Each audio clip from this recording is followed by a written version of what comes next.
Good evening and welcome to the July Astro Talk. This month we're coming to you live from the comfort of our homes again. And next month we'll be doing the same thing as well because we still don't have access to Mueller Hall due to the Lightscape event. And if you haven't been to Lightscape, get on down. It's actually really, really good. I went the other weekend and it's well worth a visit.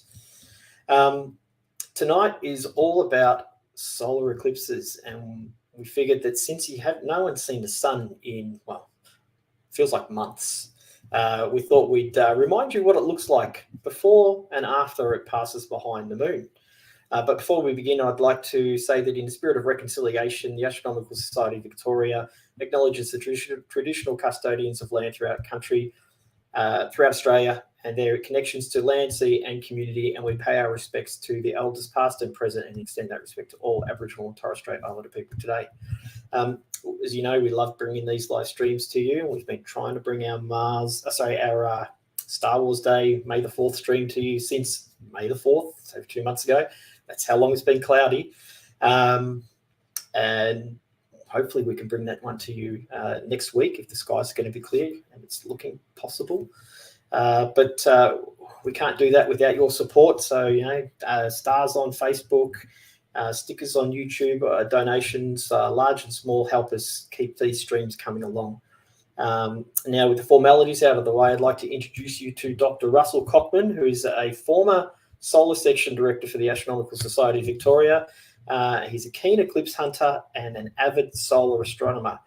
So let's join Dr. Russell Cockman for a captivating live-streamed presentation as he takes us on a thrilling journey across Australia to witness the 2023 solar eclipse in Exmouth, Western Australia, where we will discover the awe-inspiring power of the sun as Dr. Cockman shares the challenges, triumphs and breathtaking moments of his expedition to observe this extraordinary celestial event. What do you think, Russell? Was that a good intro? I'm overwhelmed, honestly. I truly am. Thank you. I can say is ChatGPT is an amazing thing that helps me write these blurbs. You cheat. The floor is yours, Russell. Take it away. Well, thank you very much, Mark. That's a wonderful introduction and much appreciated. So yes, I am an eclipse chaser, an eclipse hunter, and I've seen a number of total solar eclipses over the years, and here's a very little montage of some of the eclipse images I've taken, and every one is memorable for many varied reasons.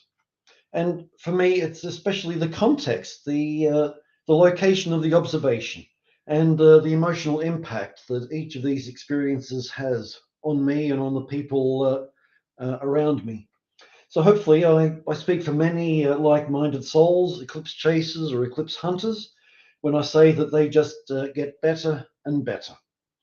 Expectations are always high, and but the reality, the experience, never disappoints. Hence the title of this talk, Expectations versus the Reality. And that's me. Okay, so let's move on. Now, some of you watching in may not know all that much about how solar eclipses occur, and they occur when the moon passes between the Earth and the sun. So for that to happen, the moon must be in a phase called new moon, and the moon goes through a new moon phase roughly once every month. But not every time that the moon goes between the sun and the earth do we see a solar eclipse. And the reason for this is that, as you can see on this diagram here, that the plane of the moon's orbit, this around here, is inclined at an angle of 5 degrees to the plane of the earth's orbit around the sun. So that means that most of the time when the moon passes between the sun and the earth, it's either above the sun or below the sun, and hence it doesn't pass across the face of the sun. And bearing in mind that the diameter of the moon and the sun in the sky is roughly 1/2 of 1 degree, then 5 degrees up and 5 degrees down is a fair number of lunar diameters. So it's very, very easy for the moon to miss the sun. But From time to time, roughly twice or more times per year, the moon's orbit passes through what is known as a node. So therefore, the moon is passing through the plane of the Earth's orbit.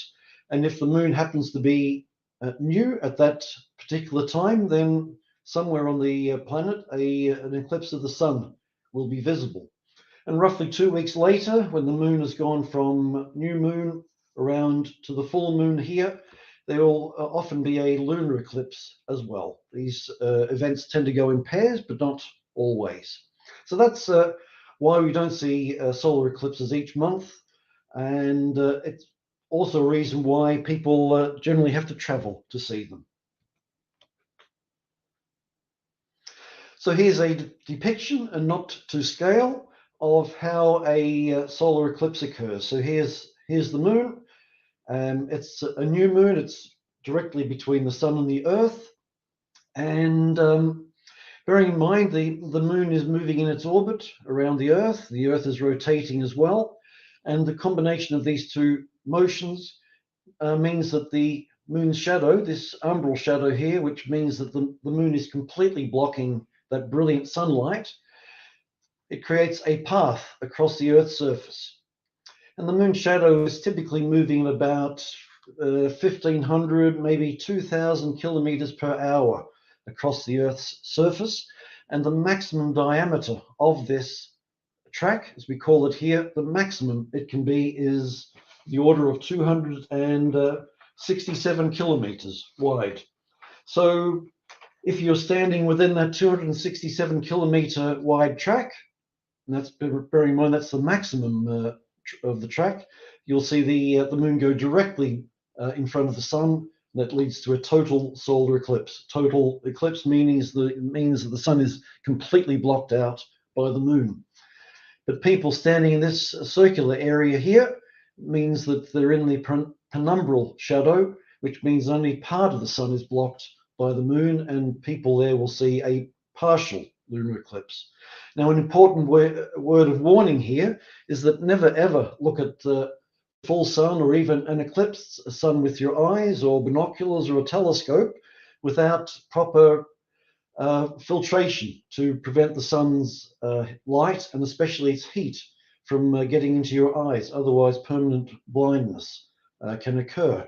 So a lot of the photos, well, most of the photos I show here, where you can see a partially eclipsed sun, a filter was placed over the aperture of the camera lens to prevent damage to the lens and possible damage to the eyes as well.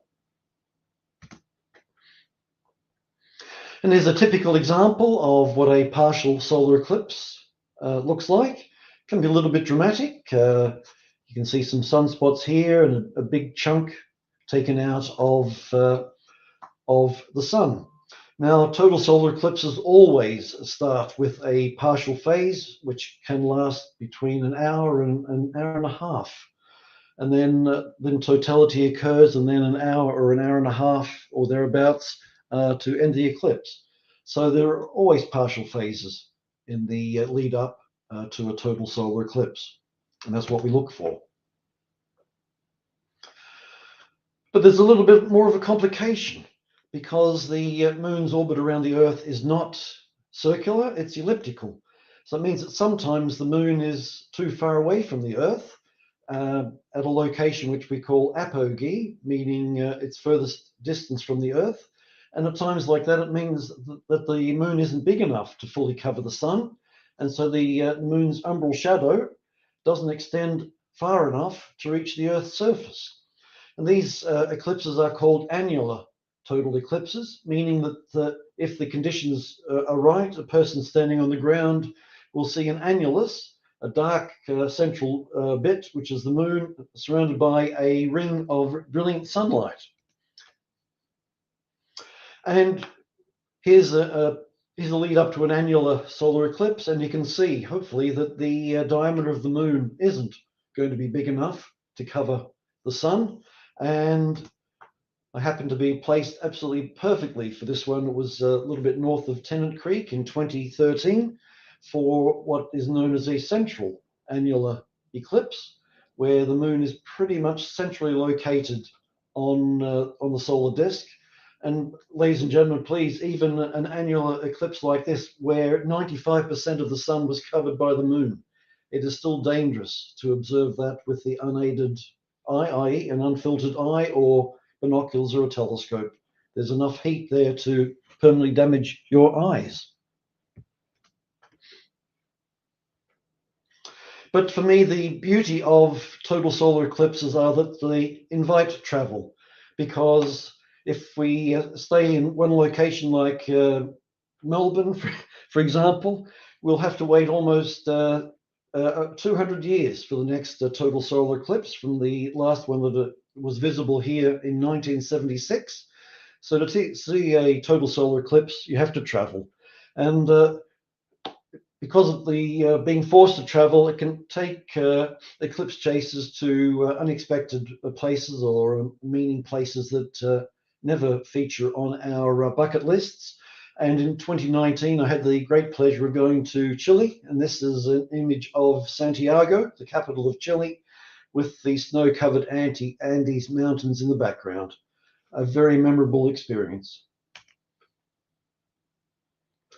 And also on Eclipse Day, which was the 2nd of July, 2019, we're in the foothills of the Andes Mountains, and we're almost in the shadows of these large professional telescopes that are on the Andes because of the beautiful dark night sky. So this is Cerro Tololo, which is the Inter-American Observatory.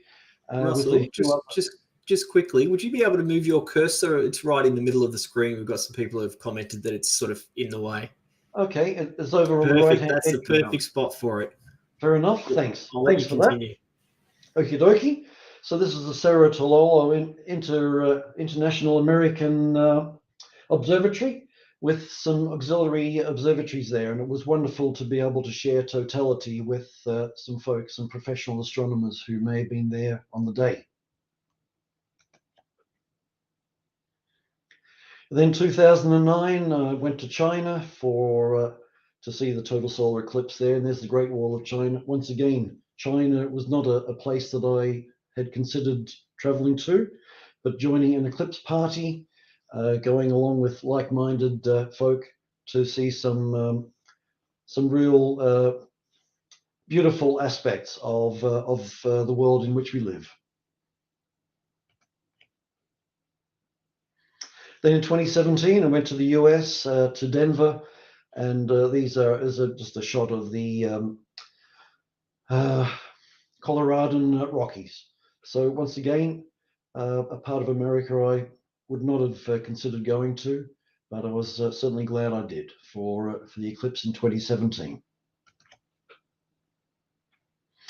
But here we are at Exmouth on our home soil. A flight from Melbourne to Perth, and then from Perth to Learmonth, which is an RAAF base, but used for commercial aircraft. And there we go. Welcome to Exmouth. What a great adventure that lay ahead. But it was awfully windy there. Now, so let's look at that. Awfully windy. Because the time in Exmouth, there was Cyclone Elsa, which was off the Western Australian coast, north of Exmouth, in the Indian Ocean. And that stage, it wasn't, people weren't too sure where the cyclone would cross the Western Australian coast. Fortunately, it crossed far away further north of Exmouth, so we were hardly affected by it, except for the wind and a little bit of cloud, which did not interfere with anything at all. But that's the thing about eclipses. The weather is the great uncertainty.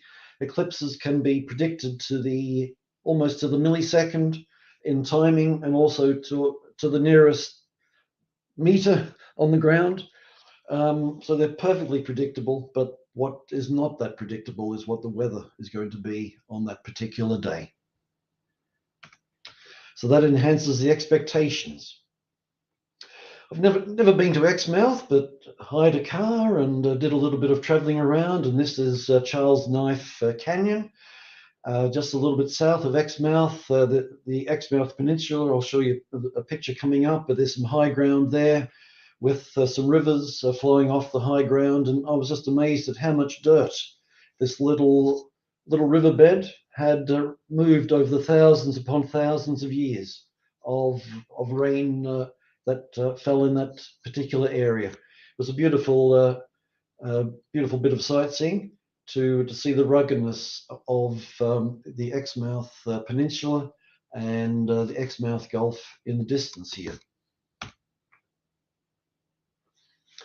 Here's an image of Vlamingh Head Lighthouse, and Vlamingh was named after a Dutchman who charted the headland in 1696. He wasn't the first person to see this part of Australia. The Dutch first sighted this part of Western Australia in 1618. It's something that not many people keep in mind. We tend to think of 1770 as being a key date for Australian, in inverted commas, discovery, but the Dutch had visited Western Australia, 150 years prior to that. So it was William de Vlamingh who first charted this area in 1696. As you can see, beautiful blue skies, a bit of cloud, but the climate in Exmouth in April is beautiful. Temperatures are in the low 30s, in the mid 20s overnight. April is a little bit of an outlier in that there's not as much rain in April as there is in March and May. So it was really a perfect time to have a total solar eclipse in Exmouth in April. Now, Exmouth is a relatively recent innovation or a creation. It was built there in the middle 1960s to support this, the West Cape, or renamed the Harold E. Holt Naval Communication Base, which is a very low frequency radio transmission and reception, or a receiver. Which operates at a power of 1 megawatt.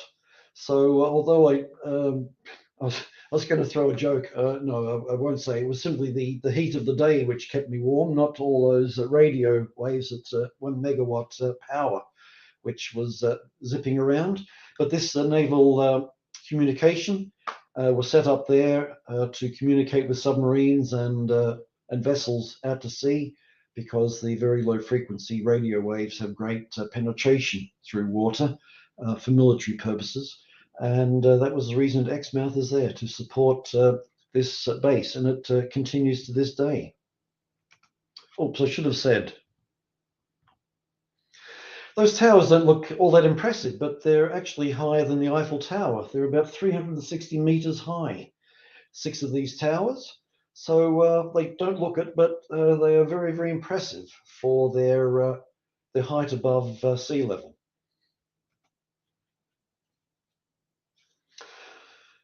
Now, this was taken a few days before the eclipse. The eclipse occurred on, crikey, when was it? The 20th, I forget what day that was. That's but anyway, a few days before the eclipse. I should point out that Exmouth has a local population of about 2,600. During peak tourist season, that number will swell to about 6,000.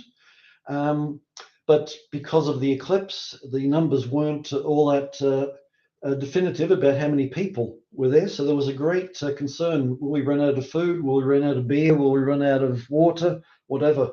And I must compliment the local authorities, the businesses, and the local government for ensuring that the event was successful in every way, shape, and form. However, the local pub there, which is called Frothy, a few days, about 5 days before the eclipse, it had this little chalk message there: "G'day, we are currently out of nachos, stir-fry, soba noodle salad, and grilled snapper." And that could have been a little bit foreboding, given that much of the eclipse visitors hadn't arrived as yet, but as I said, everything went very, very smoothly indeed. Now to some astronomy. So this is a map of the world, and here's Australia. There we go. And this little blue line here is the path that the moon's shadow would pass over the Earth's surface.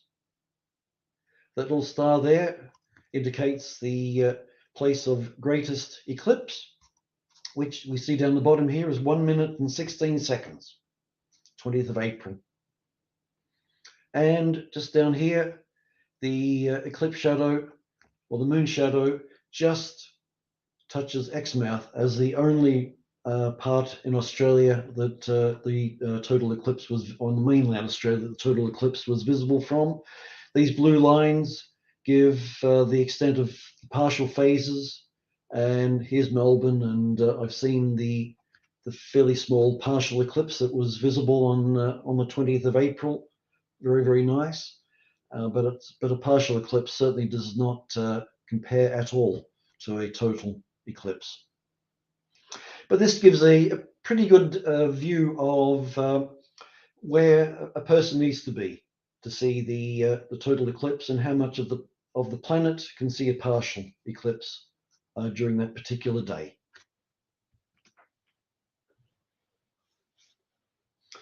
But this eclipse was a special kind of eclipse. I've read a statistic that of all the eclipses occurring this century, that only 3.1% of the solar eclipses will be hybrid eclipses. A pretty rare event, and for it to occur on Australian soil made it even more special. So what are these hybrid eclipses? What are they all about?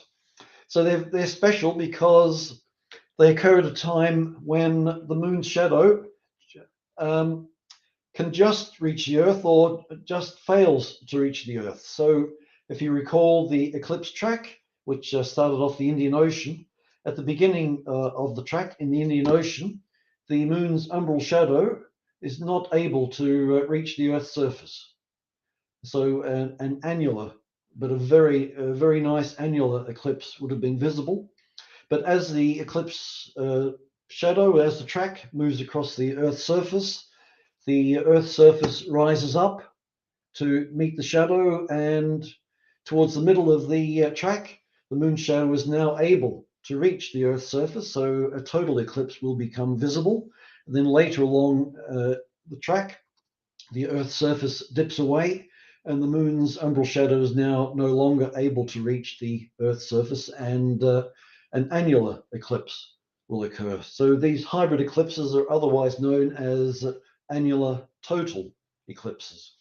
Of course, if you're standing in one position, you're not going to see an annular eclipse and a total eclipse. It all depends on where you're standing on the eclipse track, which will dictate what you'll see. So that was a very special eclipse. And because the moon shadow just reaches the Earth, totality is particularly short for these hybrid eclipses. And we'll go into a little bit more detail coming up here. So this is the Exmouth Peninsula. This is Exmouth here, indicated by that mark. This mark here indicates, well, and I should stress, the red line is the center line for totality. That's where the magnitude of the eclipse will be greatest. The purpley lines, north and south, give the northern and southern extents of totality. So you can see that there was part of the Exmouth Peninsula which was north of this line, which meant they would only see a very deep partial eclipse. Up here, you wouldn't want to be there. And here at the maximum eclipse on the Australian mainland, the sun was covered for 63 seconds. Up in Exmouth here, it was about 58 seconds, something like that. And this little marker over here was where I was located, where totality was about 48, 49 seconds. It doesn't sound like much, ladies and gentlemen, to travel all that way and spend quite a bit of money for less than a minute of totality, but it was worth every cent. Worth every cent indeed, and I'll explain why as we're going on. So the expectations were high, but the reality of those 48 or 49 seconds was absolutely magnificent.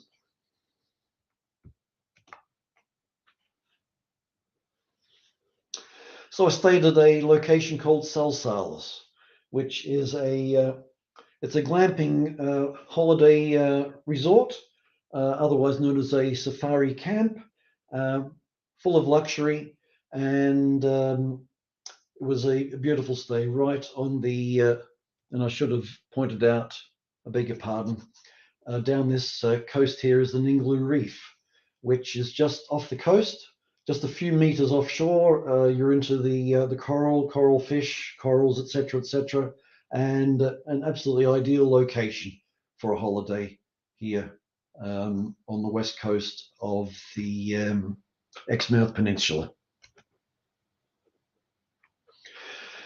And I saw some absolutely beautiful cloud formations during the day because of the wind. It was pretty windy there and quite windy in the stratosphere as well, as we can see by these lovely horsey clouds.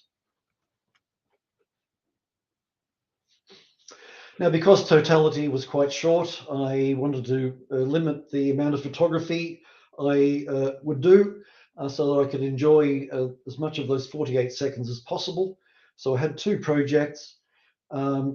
This one was a 300 millimeter lens, digital SLR camera on a tripod with a solar filter over the front.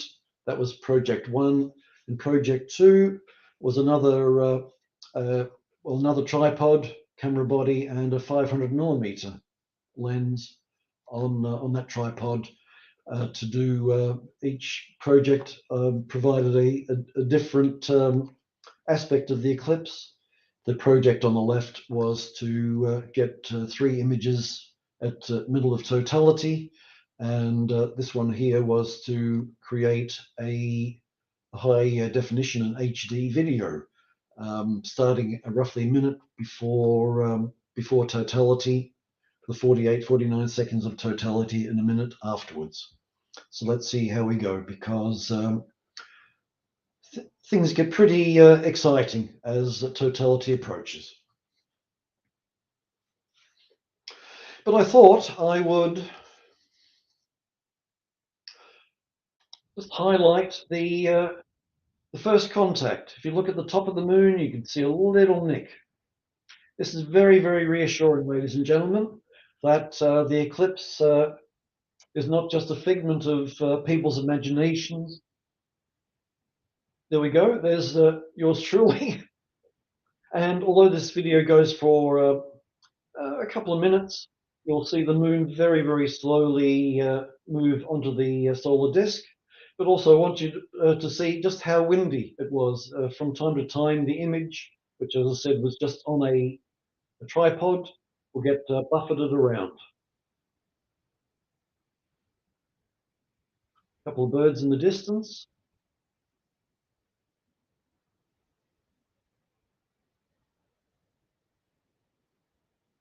Very, very windy. This, remember, is about 1.5 hours prior to those 48 seconds of totality.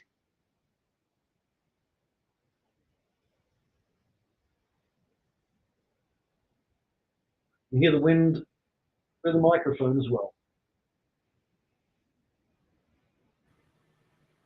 Russell, that's about what it looked like for us in Melbourne. A little bit more than that. Oh, not much more than that. Yeah, a little bit more than that, but already you can see that there's a slightly larger nick out of the sun, and a philosopher will say that just because the sun has risen for the last 4 billion years, that's 4 billion years, that philosopher will say, well, there's no proof that it will rise tomorrow morning.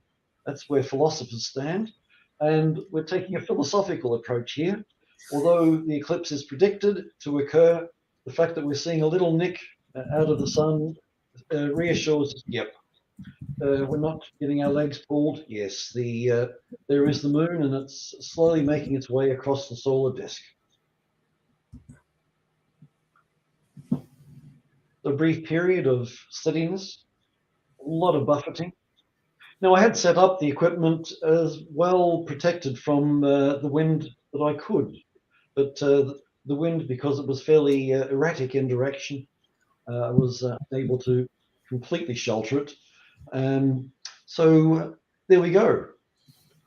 First contact and a couple of minutes in. And de rigueur, there's yours truly looking through eclipse goggles with the special solar filters in them, looking at the partial phases of the eclipse, and certainly dressed for the occasion, the warm air, the beautiful warmth, and the background gives you a perfect impression of what the terrain was like. Basically a sand dune with the low scrubby bushes, and there's the Indian Ocean on the horizon. Well, the eclipse's partial phases have extended quite well. I'm guessing we're 15 minutes to 10 minutes from totality. And that's when things start to happen. Being so focused on what's happening up there, one tends to forget what's happening around. And as you can see, I was dressed in t-shirt and shorts, and I was then brought back to reality, and I thought, oh, it's gotten a bit chilly, actually. The air temperature dropped 3, maybe 4 degrees, and it felt quite chilly in the morning. And one important piece of information I've left out is that the first contact occurred just after 10 a.m. and totality started at 11:28. So we're heading towards the middle of the day, about lunchtime, and so the fact that the radiation from the sun, the light and the heat was being blocked by the moon, the air was feeling quite chilly indeed. And also at this stage, although I don't have a picture, but the light starts to take on a very, very unusual characteristic. Now, I set up my equipment, and they were roughly pointing at the sun. And my plan was, with a couple of minutes to go to totality, I will set up the camera that I was going to take the 3 images. And so I started, and I've got a little video here just to show you.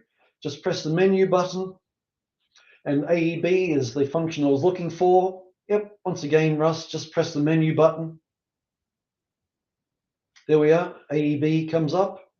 Would you believe with 2 minutes to go to totality, I spent a minute trying to get that menu to come up, and I just could not do it. Unbelievable. As I was doing it, I could see the light starting to fade out of the corner of my eye, and I'm thinking, blimey, if this my complete 2 projects could be completely scuppered. So I left that. So I did eventually shut the camera down and cussed a little bit under my breath. But eventually that menu came up, and I was able to set up those 3 exposures. It just meant that at the right time, I just pressed the remote shutter. It would take 3 images, and you'll hear them later on, which is one job done. But it meant that minute that I spent messing around trying to get this camera set up, and I still don't understand what went wrong. I missed my timing for the other project.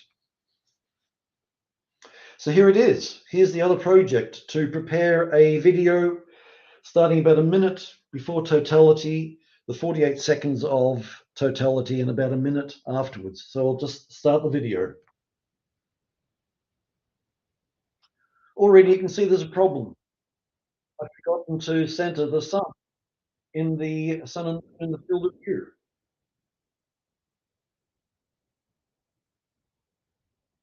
A little bit windy.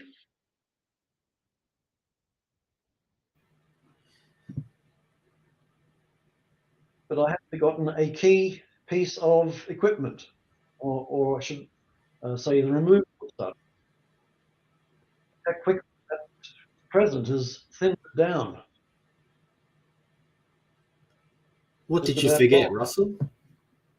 We got to take the solar filter off the front of the lens. Ah, so it just goes black. Yes. Then about 3 seconds in, I remembered. There we go. Oh, wow. How beautiful is that? That is stunning, Russell. A little bit of rearrangement of the field of view. I want to get it down. There we are. And notice the wind has died down.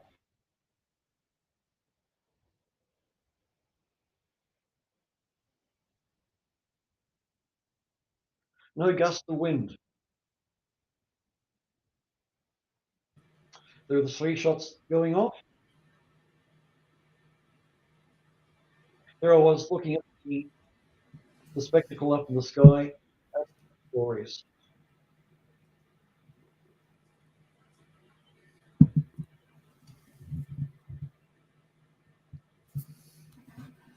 Me There we clapping. go, Russell. Comments coming in. Stunning. Can you hear the birds? No, we can't hear the Oh, audio, unfortunately. oh, you can't. Oh, I beg your No, pardon. Okay, but never that's mind. okay. But some birds went absolutely gaga. There's the diamond ring, folks. My companion. If you like it, then you should have put a ring on it. Yep. You're blowing people's minds with this video, Russell. I beg yours? You're blowing everybody's mind. The comments are just wow, Well, stunning. That is so amazing. Yep. Mind blown. Thanks, looking at this. Well, that's it. I thought because totality was so short, a minute before, a minute after, to capture the entire eclipse, and almost did it. Almost bagged it. But the great beauty, in my mind, of taking the video is that it was done at 25 frames per second. So for every second of that video, I've got 25 still frames to work with to create a still image. And let's see how we went with that. Unless you want to see it again. We're happy to see it again. No, I think everyone would love to see it again. That was gorgeous. I'll cut out this little bit. Skip past the mistake. Pretend it never happened. Yeah, there you go. Everyone's saying again. They want to see it again. Sorry.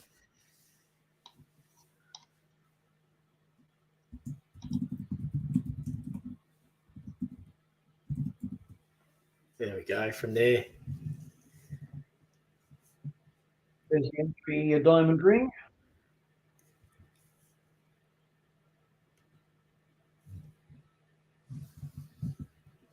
So you can't hear me, but I'm going wow, and I'm counting the other project, counting seconds.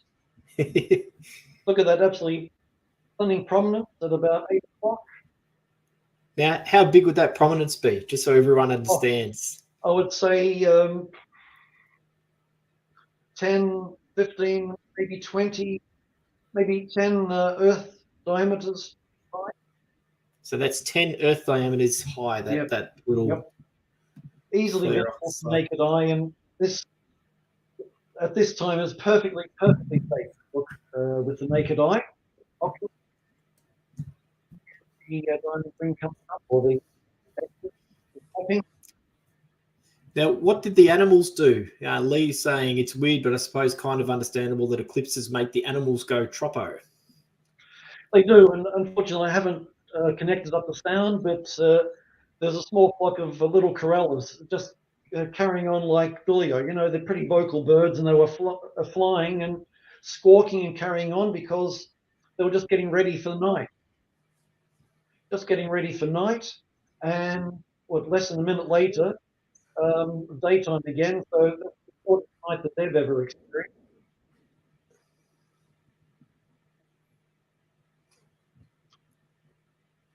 So that was a success for sure.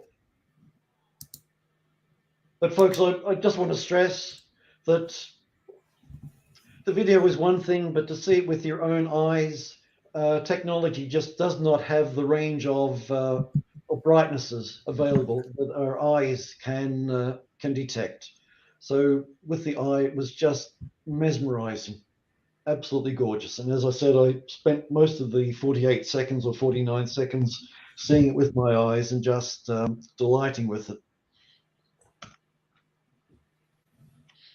Okay, so I can take some of those video frames and stack them up and to produce some reasonable quality stills. And this shows you the what we would say the entry diamond ring or the Bailey's beads, where the last few rays of the sun are shining through valleys on the moon, creating little bright points of light coming through. And there's the some prominences, that a big prominence which was easily visible to the naked eye, no worries at all.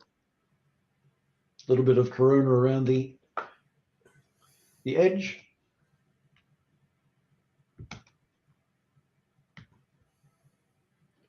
Seems to have frozen. Come on. Did you break it, Russell? Yep, these things do break. Come on. Please. There we go. There we go. We got it. So I really pulled out all the stops here. I took as many frames as I could to accurately represent the beautiful prominences, and there's a prominence here, a detached prominence, and a piece up here. Hopefully you can see them. Prominences around the edge, the what is known as the chromosphere, a shell of red light that which is what we see in hydrogen alpha telescopes. And although the eclipse was only 48 seconds long, the fact that the moon's diameter and the sun's diameter were so well matched meant that edge effects like the chromosphere, like prominences, the inner corona, came through beautifully. And I haven't actually commented on how dark. Normally, an eclipse of 3 minutes, 4 minutes of length or longer than that becomes quite dark, about as dark as full moon. So within a minute, you're more or less plunged from daylight down to about the brightness of a full moon. But this one surprised me. I didn't predict this, but it was much brighter than that, for very, very good reasons. Because, and I'll show you in the next slide or so coming up. So there's a still of the diamond ring, and you can't get much more of a classic eclipse shot than a diamond ring like that. You saw it with your own eyes. The diamond ring only lasts maybe 10 seconds before too much of the sun starts shining through, and you've got to put your eclipse glasses back on and put your filters on your camera lenses and the like. So that was project 2, and project 1 was to take 3 images at different exposures. So a short exposure, about a 350th of a second, a middling exposure about a 90th of a second, and a long exposure of about a 1/20th of a second. And you can see as the shortest of exposure, you don't see much of the outer corona, but the inner corona is pretty much well captured. You increase the exposure to capture more of the middle corona, but the inner corona starts to get a little bit overexposed. And when you go for broke, 20th of a second, you get a lot of the coronal streamers coming out like that. And also you get a little bit of an internal reflection in your system there as well. But the inner corona is completely burnt out, overexposed. But it is possible with a little bit of Photoshop, a little bit of skill that's been developed over the years, to combine those 3 images such that the whole, and it's called high dynamic range, meaning that the entire image from the blackness of the moon to the edges of the corona are adequately exposed. And this is how it looks. And that's very, very much how it looked to the eye. These absolutely glorious spikes coming out, which we call coronal streamers. And there's one going pretty much off the field of view of this shot, and just going into space like that. Now there's a little bit of redness here, which I thought was a colored artifact, but it was actually that very, very bright prominence, which was just causing the sky to go a little bit reddish. So I've left it there. So all that redness there is because of the prominences on that side of the sun. Now, ladies and gentlemen, because we're heading towards the maximum of this solar cycle, which may be this year, it may be next year, but this corona here is very characteristic of a solar max, in inverted commas, corona. Now, I'd like to compare for you how a solar maximum corona compares with a solar minimum corona, which is what I saw in Chile in 2019. And here we go. I've scaled it for about the same size of the moon, so very, very different. And this is the other fabulous thing about solar eclipses. The corona represents the stage in the solar cycle that the sun is in. So as I say, the sun is approaching solar maximum, so there's lots of activity in the corona, lots of things happening on the solar disk, lots of energy being dissipated, and lots of beauty to see. And we can't get by without doing a little bit of solar projection. One thing I like to do at solar eclipses is to take a memento of the trip, such as a coral, a little booklet that was prepared indicating what the event was and the location where it was seen. Each of the letters composed of little crescents, solar crescents coming together. Very, very easy to do and a little bit different. Now, as I mentioned, Sol Salis was a luxury safari camp and outdoor dining at its best, a very high quality food, and just a beautiful environment to enjoy a special event like a total solar eclipse, and right on the edge of the Ningaloo Reef. These are the local little corrals.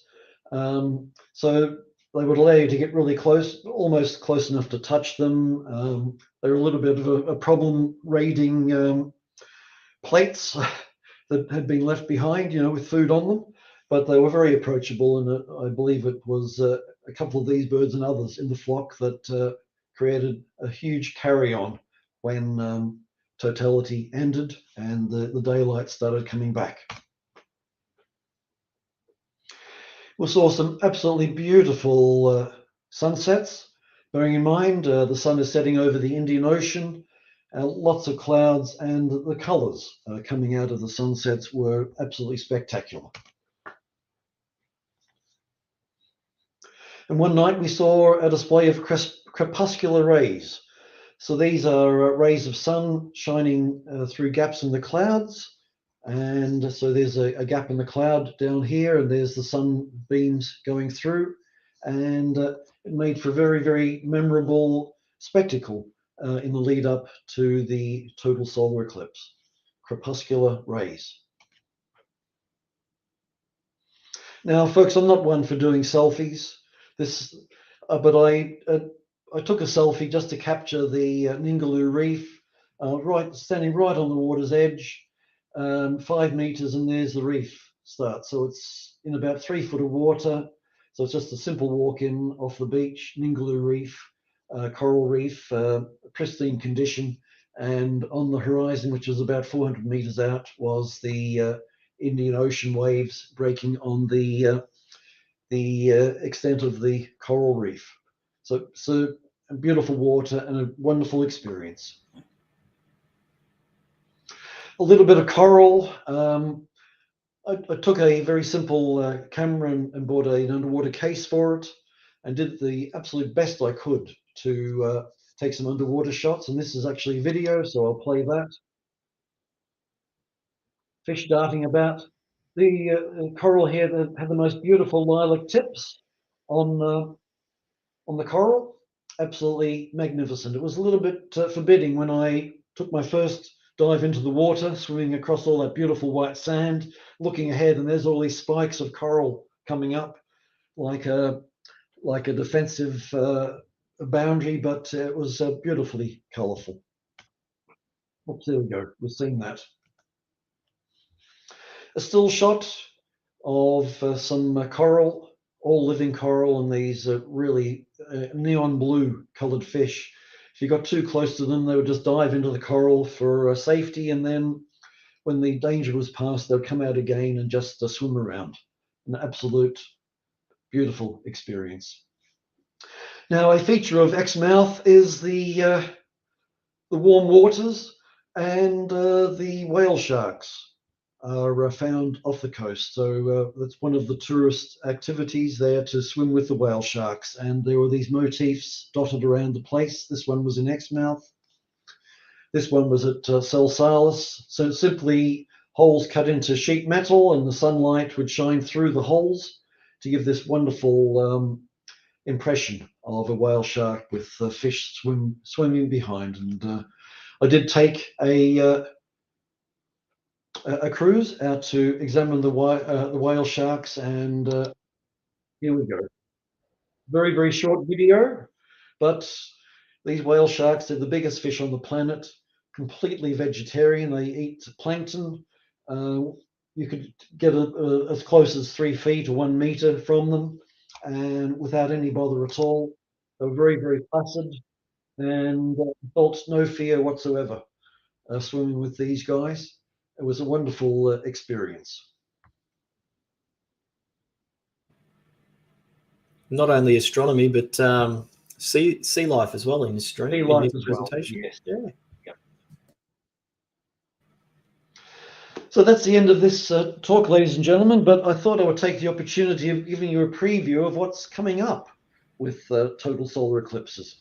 So this won't take any more than a couple of minutes. So let's give you a preview of what's coming up.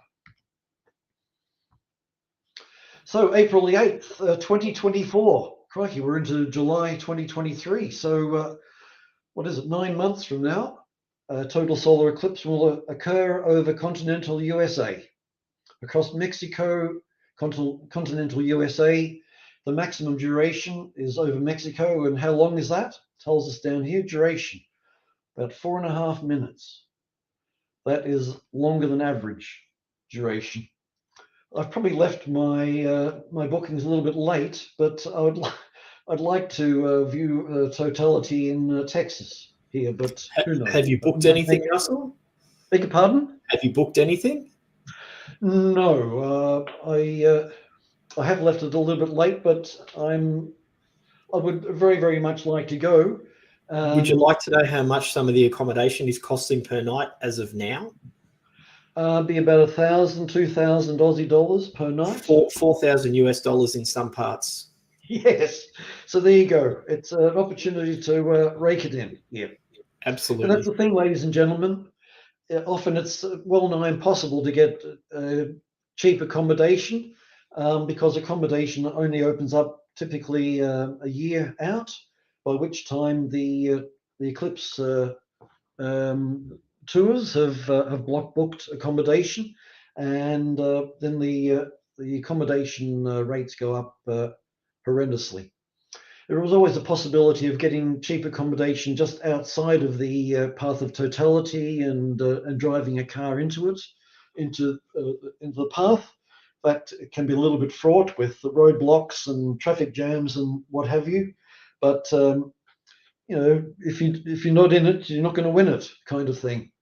And unfortunately, as well, the eclipse goes through Canada, but the further east the track goes, the worse the weather is in April time. Certainly better in the west. Then we have August 2nd, 2027. Crikey, that's only about 4 years off. That's not far ahead. This one is total through the bottom of Spain, through Morocco, Algeria, Libya, and then Egypt, and then through Saudi Arabia into the Indian Ocean. That little green star means that's the point of greatest eclipse. which happens over Luxor, the Valley of the Kings, and all of those wonderful Egyptian artifacts, the valley, and over 6 minutes and 23 seconds. And I can tell you without a doubt that it'll be hot in Egypt in August, but the chances of clouds are zero. So it would be stunning to see that. Almost 6.5 minutes of totality at an altitude of 82 degrees, almost overhead. So that's a bit of travel. On July 22nd, 2028, the path of totality will pass over Australia. The maximum duration of the eclipse is over the Kimberley. How long will it be? 5 minutes and 10 seconds. Once again, in July in the Kimberley, that's the middle of the dry season. The chances of clouds are well nigh zero, and the altitude is 53 degrees.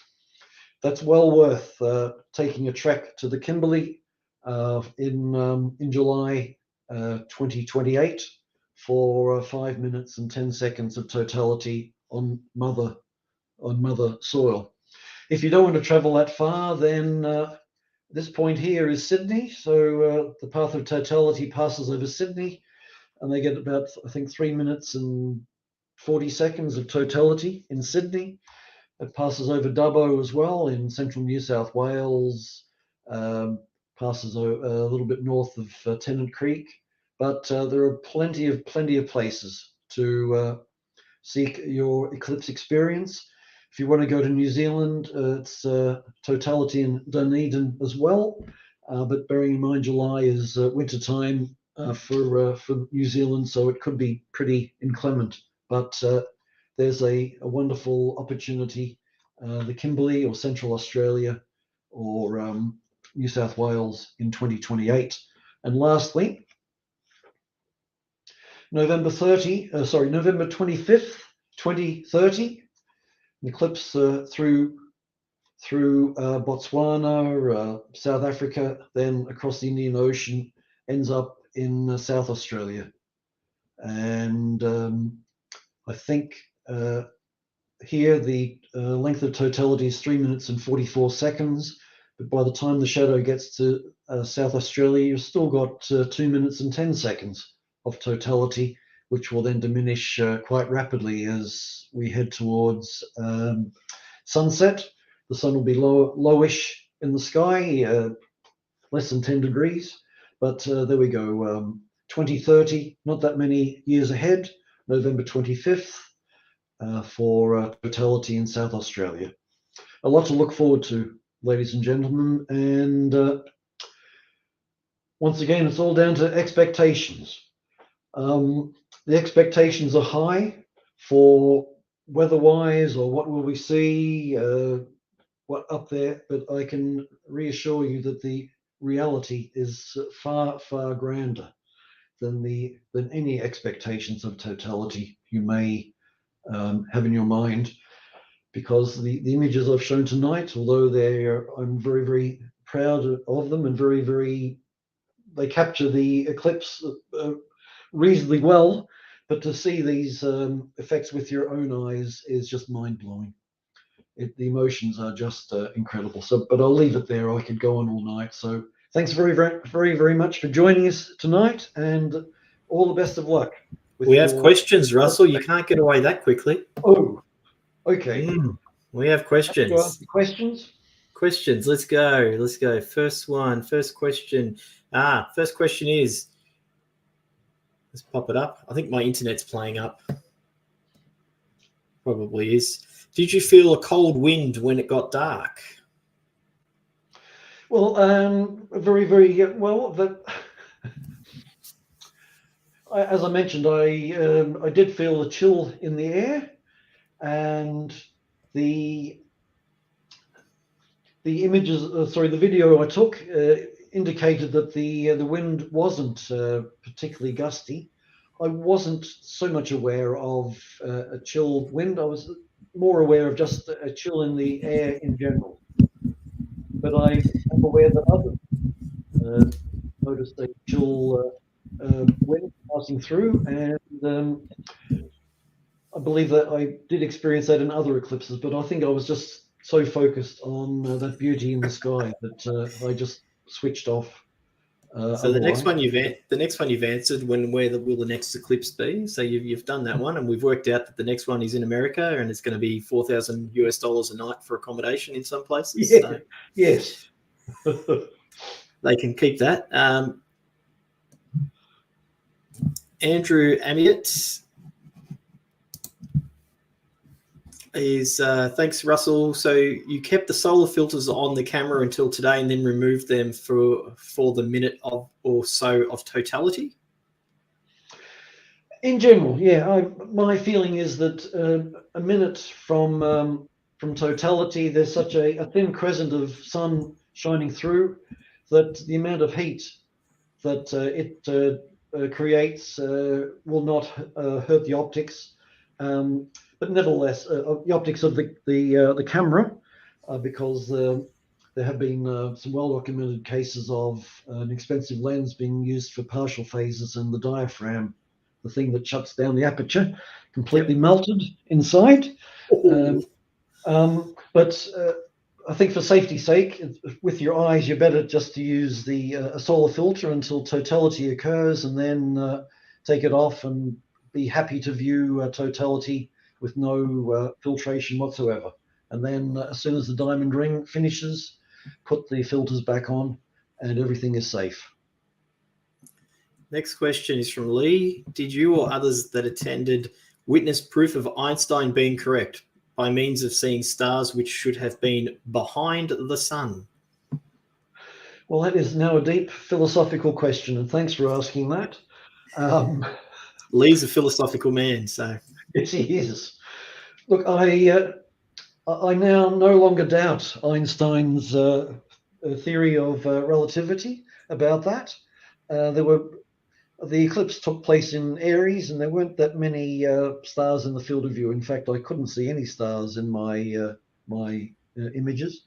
But I consider Einstein to be proven correct yet again in that regard. He's like Max Verstappen, never loses. How hard is it to separate yourself from your work so that you can experience it personally? Was there a point where you would have chosen one over the other, the camera or yourself? Well, gee. Get philosophical again. Very Russell. much so. Well, well, I hope that would never occur, that I would never be so conflicted as to have to make that choice. But our eyes are incredible, and I would not want to spend the rest of my life with damaged eyes through doing something silly during a solar eclipse or through a careless solar observation. So I'm touch wood. I hope that fork in the road would never arise in future. The next one is from Nerida. Apologies if this is a dumb question. No such thing as dumb questions that don't exist. Depending if the moon is at perigee or apogee, does it visibly change how much of the ring we can see at totality, or is it not enough to notice any difference? That's actually a really good question. It is a very, very good question. Yeah. Well, typically when the moon is at perigee, it is big enough to completely cover the sun. So you won't see any of the sun's dazzling surface, which we call the photosphere. But when the moon is at apogee, its furthest point from the Earth, in general, the moon is never big enough to completely cover the sun. So the eclipses will be, in general, annular when the moon is at apogee, and they will always be total if the moon passes centrally across the sun. When is it at perigee? Perigee, and a gradation in between, because it's a pretty rare event for the moon to be at perigee. But that will certainly happen in 2027. That particularly long eclipse, the moon will be close to perigee, and because it's July, and please bear in mind, we've just passed it, but the Earth is at its own aphelion on July the 4th, i.e. its furthest point from the sun. And that's when the sun appears smallest in the sky, although we can't actually readily see it with our eyes, but nevertheless, the point of the matter is that the longest eclipses tend to occur late June into July and August, because the Earth is relatively far away from the sun, so the sun is small in the sky, so it takes less of a moon to be able to cover it, I suppose is the best way of putting it. So that would probably therefore answer the next comment, which is kind of a question, but a comment as well from Yuri. Wonder why the size of the diamond ring was so much bigger than the one in 2017 in USA was. So would that explain that because of those differences? But also remember that the moon and the sun are so closely matched in size. So once again, it's the edge effects. So so more of the crescent sun will appear as the moon moves off, because of the moon being so similar in size to the sun. It's pretty hard to explain, but it's all down you're to doing a good job. But the diamond ring all depends on the sun shining through valleys on the lunar limb.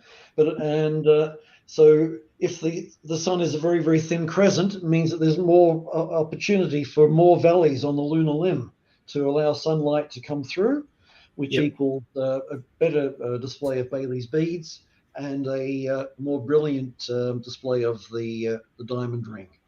So we've got a couple more questions for you. Gerald Gretsch, Mr. Optic Central. I've heard of patterns of strange shadows on the ground during eclipses. Can you explain how these shadows happen? I've never heard that. Is that true? It is indeed. And one thing I didn't mention, I did see these things which are called shadow bands on the ground. And I had a chat with Darren Bellingham about his experiences. And so these shadow bands occur when the sun is reduced to a thin crescent, leading up to totality or just after totality. Once again, because of the closeness in size of the moon and the sun, that crescent was a little bit more elongated than it might otherwise be, which meant that the conditions for shadow bands were enhanced. And Darren was saying that at that time, looking at people, you could see that the light was just shimmering because of the well, that's effectively what the shadow bands are, just subtle changes in the light intensity. Because remember, the Earth's atmosphere is pretty turbulent up there, and it's a little bit like light shining through a water in a swimming pool, and you look on the bottom and you see all these light and dark things moving around on the bottom of the swimming pool. So think of the water in the swimming pool as the atmosphere above us, and the bottom of the pool is the ground. So the sunlight just shines through, and the Earth's atmosphere bends and refracts the sunlight, and we see that as shadow bands on the ground. Pretty subtle, but pretty easy to see for me this time around. Now we have one last question so far, unless somebody else pops one up, from Andrew Amiot. Andrew does amazing planetary imaging, by the way, guys. Love him. He really does some of the best stuff I've seen. Sorry to embarrass you like that, Andrew. What are the pros and cons between imaging with a tracking telescope with a long focal length versus a shorter focal length standard lens on a DSLR and non-tracking mount? Oh, getting technical now. That's a wonderful question, and a question I would expect from an astrophotographer. There's no doubt that the longer the focal length you've got, the more structure you can get into the prominences and edge effects around the moon. Also, you don't have to worry about continuing to adjust your tripod to get the sun in the field of view. The tracking mount will keep your sun fully aligned. The one disadvantage with having a very long focal length is that, okay, the image of the sun is large, but you'll start to miss out on some of the long coronal streamers that will be there. So so there is a compromise there, and that's why I actually had two projects.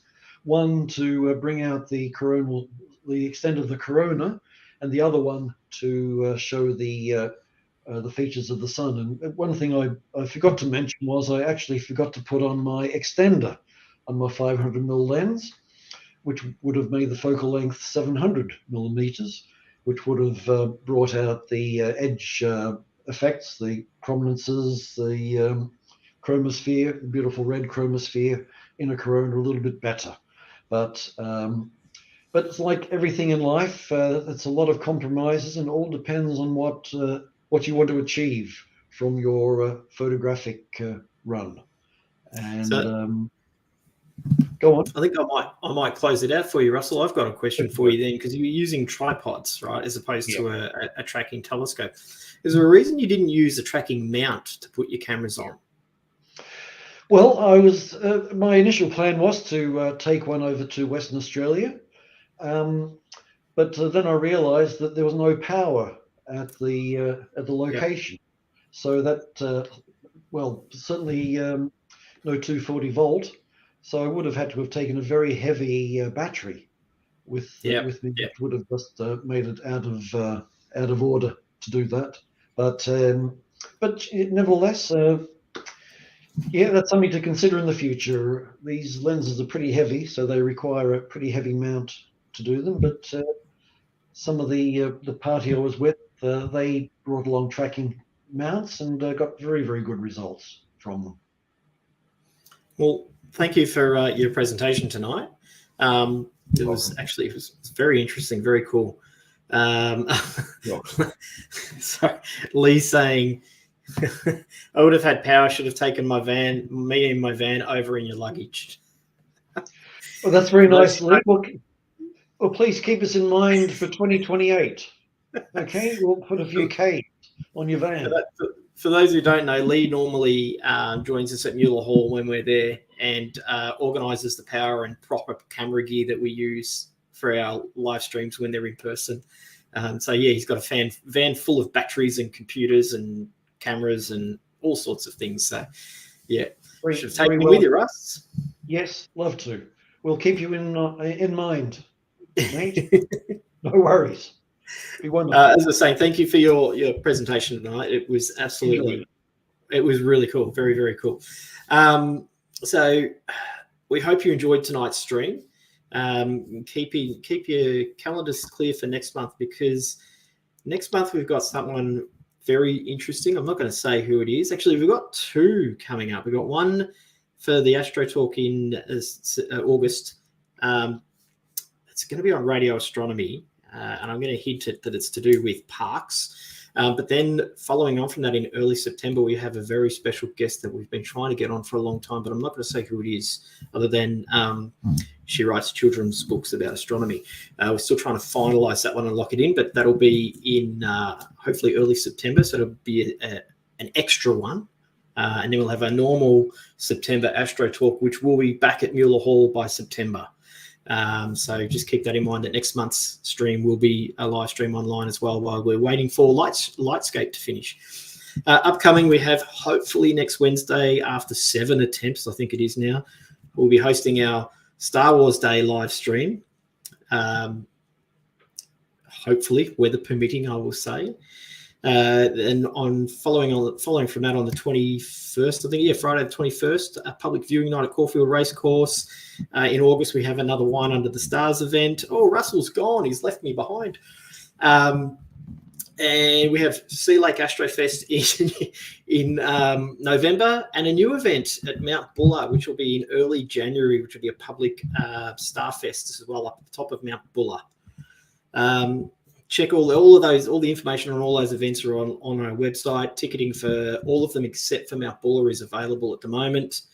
And we thank you for watching tonight's stream. Don't forget to hit the like button or subscribe button, and we will see you next month. And now I've got to run the outro.